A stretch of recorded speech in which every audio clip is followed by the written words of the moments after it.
Bismillahirrahmanirrahim.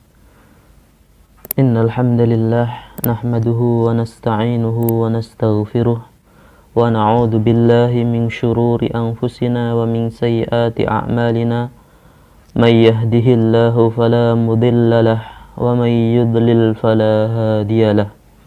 Wa ashhadu an la ilaha illallah wahdahu la syarika lahu wa ashhadu anna Muhammadan abduhu wa rasuluh.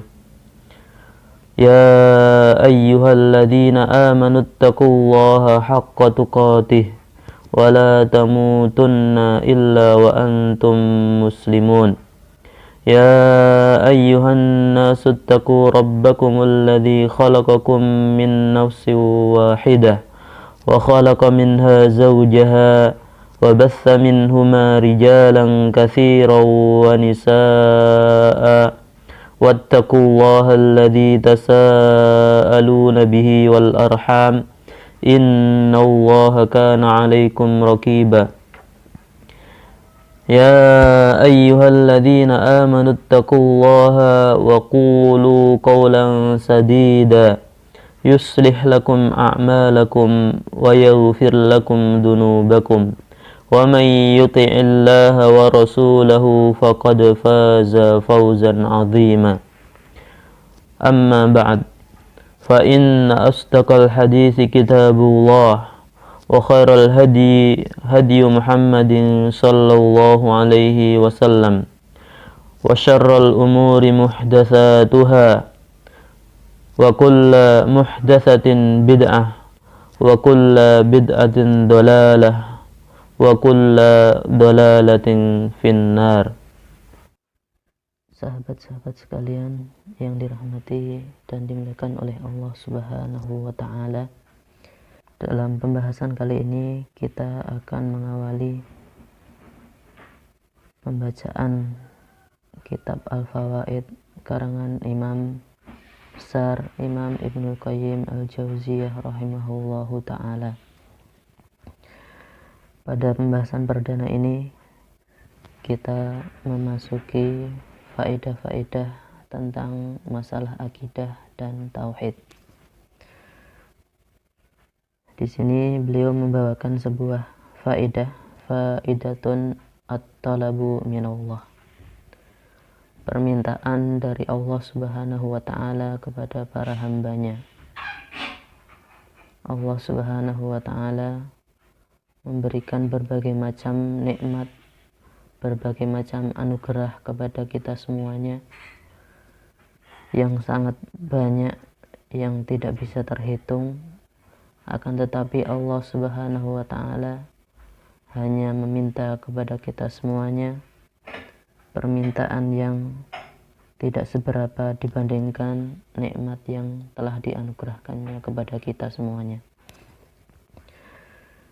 Di sini beliau membawakan firman Allah Subhanahu wa taala, qaulullah ta'ala wa in min syai'in illa indana khazainuh.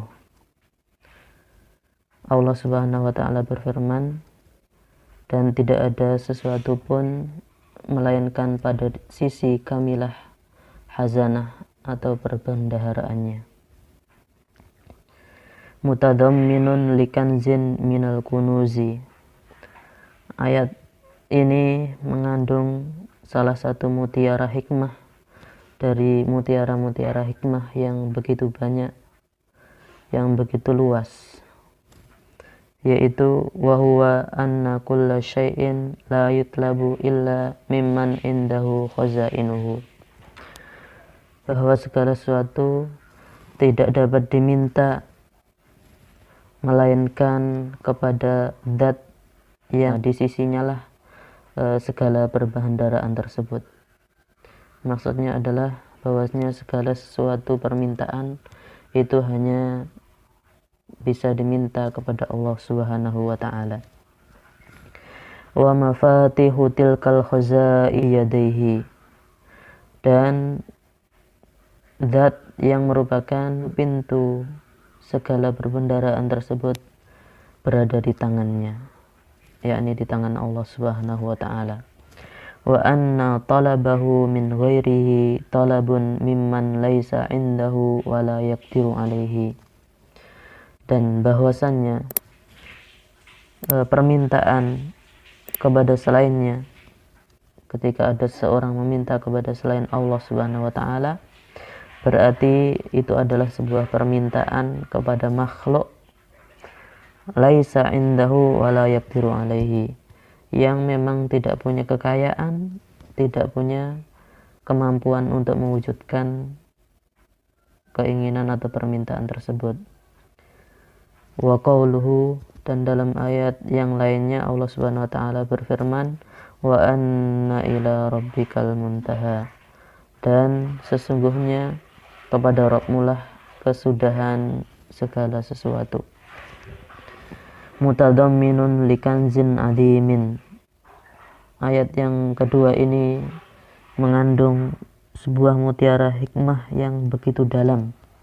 Wa huwa anna kulla muradin illam yurad li ajlihi wa yattasilu bihi illa wa huwa mudmahilun munqati'un, bahwa segala keinginan dan cita-cita yang tidak ditujukan kepada Allah dan tidak ada hubungannya, tidak dihubungkan dengan Allah Subhanahu wa taala, kecuali cita-cita tersebut pasti merupakan cita-cita yang semu dan cita-cita yang sia-sia. Fa innahu laisa ilaihil muntaha, sebab keinginan seperti itu tidak memiliki tujuan akhir sama sekali.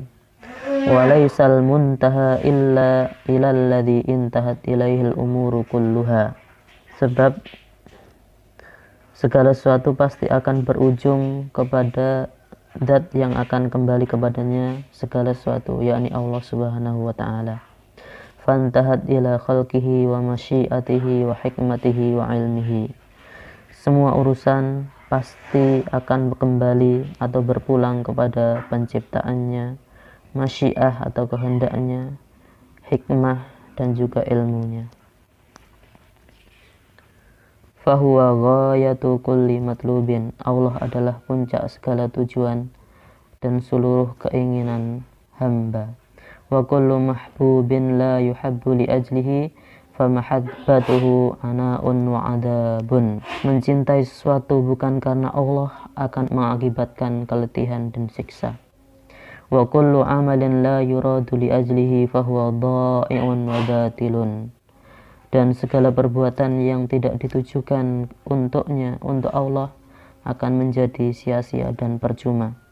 Wa kullu qalbin la yasilu ilaihi fahuwa syaqiyyun mahjubun an sa'adatihi wa falahihi, dan setiap hati manusia yang tidak terkait, tidak terikat dengan Allah akan celaka, dan yang terparah akan terhalang dari mendapatkan kebahagiaan dan kesuksesannya. Fajtama'a ma yuradu minhu kulluhu fi qawlihi wa in min syai'in illa indana khazainuhu, dalam surat Al-Hijr ayat 21. Jadi segala sesuatu yang diinginkan hanya berasal dari Allah Subhanahu wa taala, sebagaimana dalam ayat tadi yang artinya dan tidak ada sesuatu pun melainkan pada sisi kamilah hazanahnya. Wajtama'a ma yuradu lahu kulluhu fi qawlihi, dan semua yang diinginkan seorang hamba pun harus ditujukan kepada Allah Subhanahu wa taala, kama fi qawli, sebagaimana dalam firman Allah, wa anna ila rabbikal muntaha, dan bahwasanya kepada Rabbmulah, kepada Allah Subhanahu wa taala kesudahan segala sesuatu. Falaisa wara'ahu subhanahu ghayatun tutlab, maka atas dasar itu tidak ada yang lebih penting dicari selain Allah. Walaysa dunahu ghayatun ilaihal muntaha, dan tidak ada tujuan akhir selain kepada Allah Subhanahu wa ta'ala. Semoga pembahasan kita ini bermanfaat bagi kita semuanya. Jangan lupa share kepada orang lain supaya manfaatnya semakin menyebar di tengah-tengah masyarakat. Kita tutup dengan doa kafaratul majlis. Subhanakallahumma wa bihamdika asyhadu an la ilaha illa anta astaghfiruka wa atubu ilaik. Wassalamualaikum warahmatullahi wabarakatuh.